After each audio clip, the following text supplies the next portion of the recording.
ఉత్థాన ప్రభు యేసుక్రీస్తు నామములో మీ అందరికీ శుభములు. పాస్కా కాలపు 3వ బుధవారము.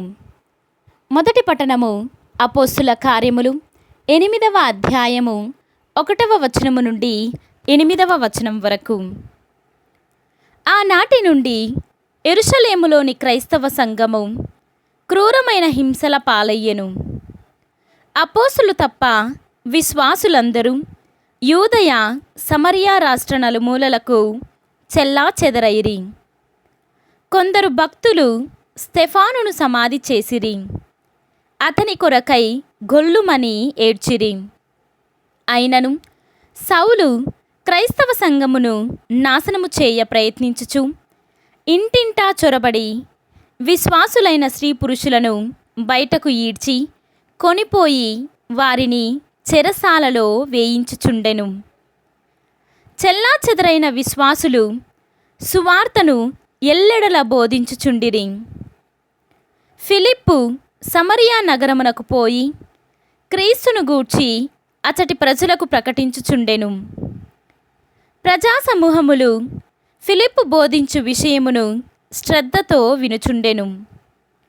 వారందరూ అతని ఉపదేశమును ఆలకించుచు అతడు చేయుచున్న సూచక క్రియలను కన్నులారా కాంచుచుండిరి. పలువురు ప్రజల నుండి అపవిత్రాత్మలు బిగ్గరగా అరచుచు బయటకు వచ్చెను.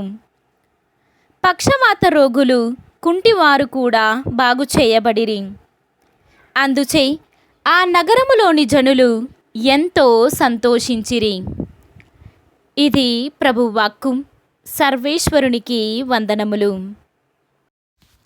ఈనాటి సువిశేషము పునీత యోహాను గారు వ్రాసిన సువిశేషము 6వ అధ్యాయము 35వ వచనము నుండి 40వ వచనము వరకు.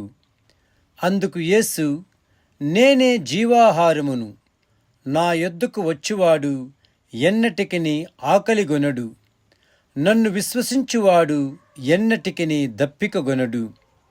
నేను మీతో చెప్పినట్లు మీరు నన్ను చూచియు విశ్వసించుటలేదు.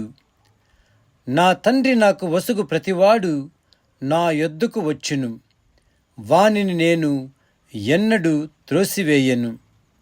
ఏలైనా నేను పరలోకము నుండి దిగివచ్చినది నన్ను పంపిన వాని చిత్తమును నెరవేర్చుటకే కాని నా ఇష్టానుసారము చేయుటకు కాదు. ఆయన నాకు వసిగినది ఏదియు పోగొట్టుకొనక అంతిమ దినమున దానిని లేపుటయే నన్ను పంపిన వాని చిత్తము. కుమారుని చూచి విశ్వసించు ప్రతివాడు నిత్య జీవమును పొందుటయే నా తండ్రి చిత్తము. అంతిమ దినమున నేను వానిని లేపుదును అని సమాధానమిచ్చెను. ఇది క్రీస్తు సువిశేషము. క్రీస్తువా మీకు స్తుతి కలుగునుగాక.